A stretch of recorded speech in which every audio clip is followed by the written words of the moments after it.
The product or the lifestyle? Which is better? Which is more important? Which should you be focusing on when it comes to your paid media ads? It's an interesting topic. Darren and I disagree. We're going to thrash it out in this episode of T.E A Talks, and you get to join us. Let's get into it.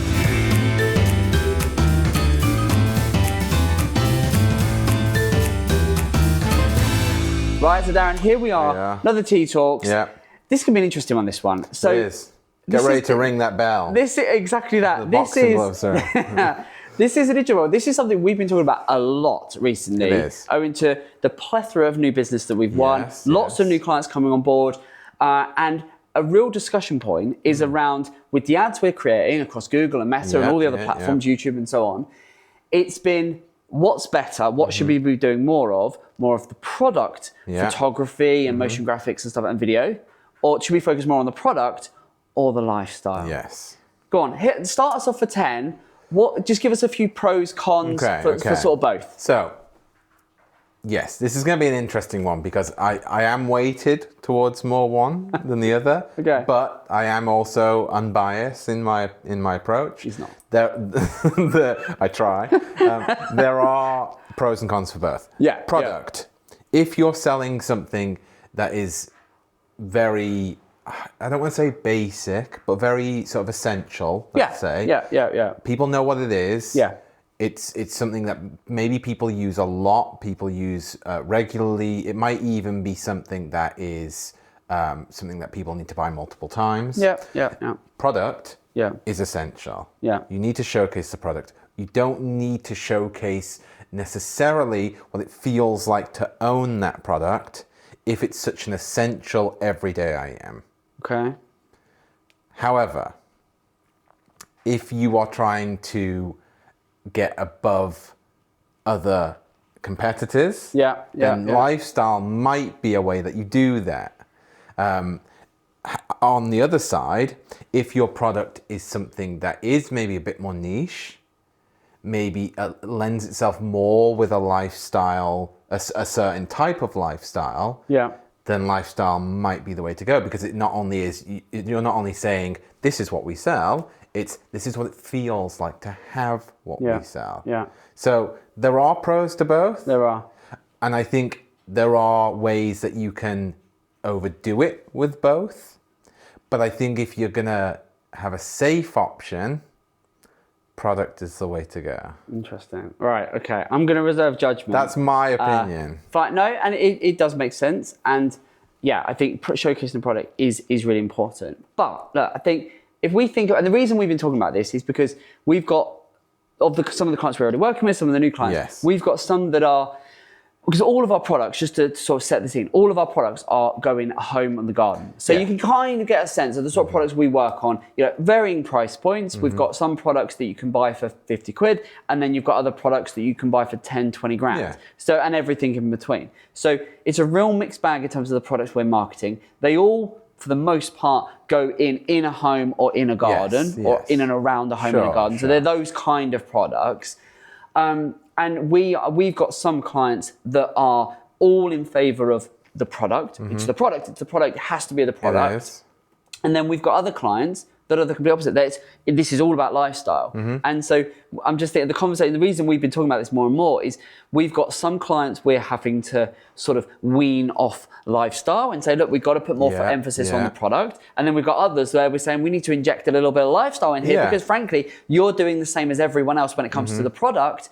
And actually, that's not really standing you out. And I think your point about it really depends on the product and actually your competition. Yes. And I think for me, when, my argument on this is, I personally, my personal thing is, I think one of the ways to stand out is lifestyle. I think, lifestyle is a great way of making your product stand out. But there are absolute scenarios where the product-based is going to work. But I think one of my top tips is, if you're unsure, Google it. So go and look at your products, go and look at your competitors, go and look at who's out there and what everyone else is doing. Because we've all seen it. You Google a product, or we think products this or services, but if you look in the search results or the shopping results, particularly the shopping where they're more visual, if everyone's got the same product and they all look very much the same, they're all shot on a white background and it's all just product, and you actually do something very different, with that ad or whatever it might be, you can really stand out. Yeah. Equally, where we've got everything like some of the video stuff that we're doing,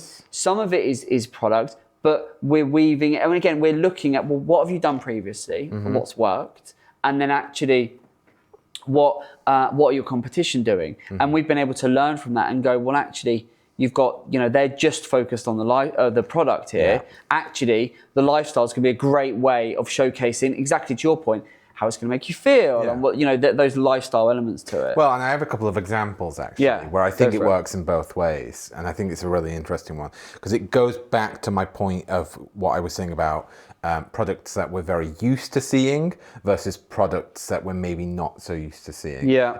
And what my example is say, for example, and these are both to do with clients that we work with, one of which sells, say, pillowcases. And a pillowcase, you know what a pillowcase is. You use one every single day because you sleep in your bed with your pillow every single day. So you are, I think, as a customer, you are more focused on what does that pillowcase look like, rather than the idea of how does it feel to sleep. And exactly. I think you can, if it's a very specific thread count or there's something special about it, then maybe you can tie in a little bit of that lifestyle as well. But I think if you are buying something that it's a physical object that you touch, you feel every day, you want to see what that looks like. On the other hand, another one of our clients does conservatory roofing. For that, it's not the type of product that you're seeing every day. Absolutely. It's not the type of thing that you're going to pick up and walk around with. So often the better approach is the lifestyle because you can tie it in with, say, for example, so they take normal conservatory roof and they turn it into a proper roof, and you can use that. And there's a marketing technique that I've used before, which is this or this. And you can use that in a lifestyle sense to say, would you rather be sat in a conservatory with pouring rain and it's very loud and you can't even listen to the thing you're trying to watch on TV, or would you have the nice peaceful lifestyle of just being in a nice warm or cold or cool, based on the time of year, and it's nice and perfect. Now that is more of a lifestyle approach, but I think it works in that scenario more than just saying roof. Buy it. Before we go any further, if you're enjoying today's Tea Talk, you'll love our Grow with Evergreen podcast. Specifically created for home, garden, and lifestyle brands, it's a podcast dedicated to discussing paid media and marketing. Every episode, we're joined by a brand that wants to grow online. We delve into their business, dissect what they're doing, and define a digital growth strategy they can take and deploy into their business. And best of all, you get to listen or watch along, then take those learnings into your own business. Make sure you check it out on YouTube, Spotify, and Apple Podcasts. But for now, let's get back to today's Tea Talk. I think there's also a cost consideration with some of this. And there again, is. Because I think depending on the price point of your product or your service, I think also feeds in to whether you should be leaning more towards the product or the lifestyle. And I think that's an interesting, and I just think of, if we think about our portfolio of clients, and if we think of proportionally, how much more lifestyle do we tend to do on the higher end products? If you just think about that, that's because a good point. I think the price point, if you scaled it and thought the more expensive the product, I think the more there's generally going to be a higher consideration. Someone's not going to do a conservatory roof by, they're going to think about it, they're going to look into it. Equally, some of the products we're marketing, if you're buying a hot tub or a sit-on mower or, various other products that are a considered purchase, if you think about the creative we're doing for the ads, it's so much about the lifestyle. We're putting the product front and center. And I think really the product versus lifestyle is we're putting the product, but we're almost wrapping it around the lifestyle, aren't we? Particularly for the higher end products. Less important maybe to do with some of the lower points. It's interesting because now that I think about it, going back to that pillowcase idea, again, if you want to get above the competition and if you want to say that your pillowcases are better than everyone else's, then it's simply not just a product, but it enhances your life. And this is that's a really good, because that's the other thing is, and that's, I guess, the argument with just being product-based. Yeah. Some dogs yapping outside. I know, if you can hear that. What? We're in the middle of a commercial unit. Dogs in this place. Yeah, where have dogs come from? No idea. You probably can't hear that and just thinking, what are they talking about? But I think that, that's one of the interesting things to think about is, if it's just a product and you think, well, we'll just focus on the product because everyone knows what a pillowcase is, or everyone knows what I don't know, I can't think of any other products we market. My mind's just gone completely blank. Oh my goodness. So is mine. What do we do? Oh my goodness. What do we market? Who do we work with? No, it's gone. I have my mind has gone completely blank.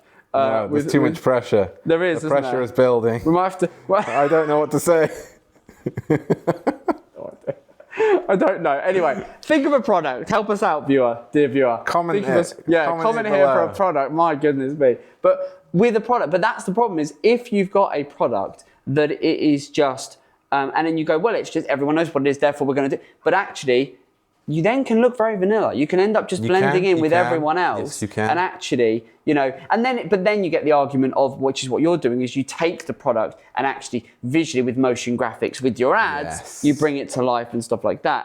And sometimes, this is where you sway on it. This is why we're having such a debate about it. Because you end up then actually thinking, well, look, we don't want to overcomplicate it. If you think of...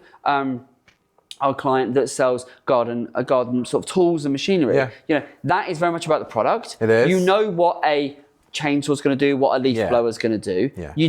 Do we need to see it in situ? There's an argument to say, that's nice to show it being used, great, ease of use. There's an argument for doing that. But at the same time, if I know I'm in the market to buy a leaf blower, then I am just going to, if I'm seeing an ad for it, I want to see the product. Because frankly, I want to see the size and how clunky it is and the color of it. And that one looks nicer to me than that one. So you do want to put the product front and center. And therefore, you start to go, well, actually, the product, it is the hero. The product is the hero. It is. And every time, no matter what we create, the product generally is always going to be the hero. But it's I think what we're doing more and more of is we're wrapping it around the lifestyle, isn't it? Yeah. And we're just having to do the education piece with the clients to actually say, you don't, when it comes to the product, everything doesn't just need to be on a white background. No. But then when it comes to the lifestyle, don't focus so much on the lifestyle and the storytelling that you forget about the product. You forget about the product. That's it. And I think it's a balance. Well, I thought we were going to disagree more on this. I know, so did I, but I think we both come to the same conclusion that you kind of need to do both. Yeah. But as typical marketing answer, say it with me. It depends. Based on the circumstance, based on the product, based on everything. Yeah. That you kind of need to do a little bit of both. Yeah. But you also need to think about exactly what it is you're trying to sell. Yeah, exactly. It is a balance. I think I always approach it very much because you're wanting to put the product front and center to make it the hero, because that is the thing. And I think just doing it so long, so many years, that I'm so used to seeing quite vanilla, great product, but being advertised in a very vanilla way. Yes. And you've only got to Google search something to see that. Yeah. That actually I always approach it and go, let's put a bit of lifestyle in, let's just bring it to life. Let's make it sing. Let's visually, what can we do with this? How can we tell the story? How can we enhance it visually? Yes. And I think that's my go-to, whereas you're just always kind of going, but it's the product. But I think we end up... Yeah, you do. And I also think it hugely matters on your target audience. Yeah, true. Because if you've got people, if your target audience are the type of people who they know what they want, they just want to buy. Is it an impulse buy or a considered buy? Yeah. If it's something that people need to consider, then yes, the lifestyle may be something that you want to go down more. And the other thing that again, there's so many things that feed into this, but the other big thing that feeds into this is where your customers are in the buying journey of your product. Yes, true. Because if you are doing retargeting, and this is on, so Meta is, we're using way more creative for Meta, which if you think, we're using Google is bringing them in top of funnel, they're searching, we get them on the website, we retarget them, we stay top of mind, particularly if it's a considered purchase. They might have searched for the product or the service, but then, and we're then feeding them saying, hey, here's the product, come back, come and visit us again, stay top of mind. But actually we're then interspersing that with, here's the lifestyle, because we want to showcase the benefits. We want to show the added value. We want to show the use cases. And for then, that's where the lifestyle can really come into its own. So you could almost say that search is more relevant for product and Meta is more relevant for lifestyle. Because it's like, when you search, you're like, this is the thing you want. You're looking for the product. And then when you go, you're like, I'll think about it. Yeah, yeah, and it's like, yeah. And this is how it could make you feel to have it. Yeah. I think, and what if you think of what we're actively doing right now with the meta, there's loads of creative, video, the motion graphics, but so much of that, I mean, you're going out this afternoon to do some filming. It's all lifestyle stuff. That's like, it's going to be, 100% It's lifestyle, isn't it? If you think about what you're doing this afternoon, it's a lifestyle shoot. The product's the hero. It is. But it's not, with everything around the product, it's selling the lifestyle. It is. And where are those ads going to be going?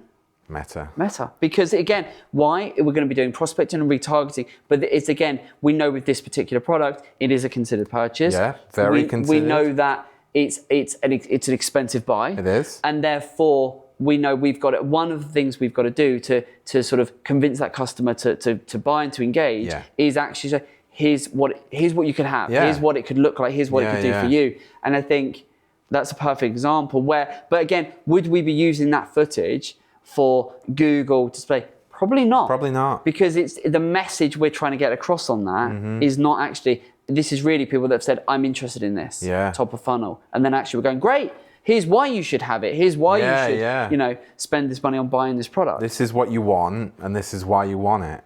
Okay, so it's a fascinating topic, this one, because I think to stand out, there's great product photography can really help you stand out, and having some fun with that. And I think my top tip and takeaway is if you're thinking about, well, my product, a competitive edge is go and look at how everyone else appears in the results. Absolutely. So that you don't just stand out. Be a bit different. Yeah. In this world where it's so competitive online, where any product you're marketing or selling, there's going to be probably 101 other people doing it. So what is your USP when it comes to the visual, when it comes to the ads you're putting up there? What makes you stand out? Yeah. And I think you can do a lot with the product, and then you can do, then when it comes to the lifestyle, depending on the product, my goodness me, there's the world's your oyster in terms of the options you have.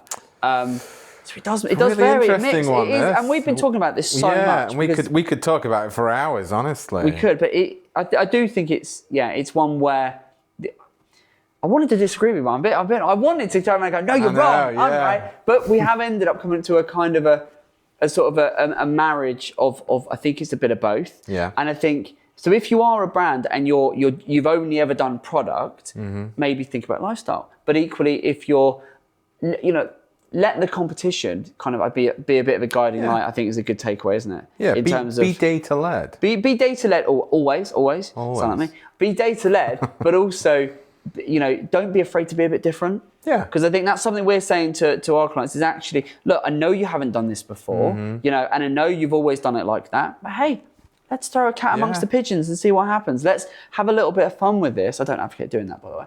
But let's have a bit of fun and let's just mix it up and see what works. And at the end of the day, if you're unsure, you can always do A/B testing. You should be doing A/B testing, absolutely. Yeah, exactly that. So there you go. What do you think? Do you sit more on the product side? Are you more on the lifestyle side? Have you changed that? Are you thinking about changing it? Have we given you food for thought? Let us know in the comments. We would love to know. We're going to continue to debate this because every client, they sit one side of the fence, and we have to generally go, we need to consider the other one, or because I think we like to experiment and split test.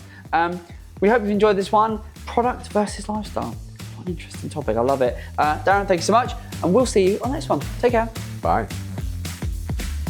If you enjoyed this episode and want to see more, well, on the left side of the screen, you'll find a video that YouTube has hand-picked just for you.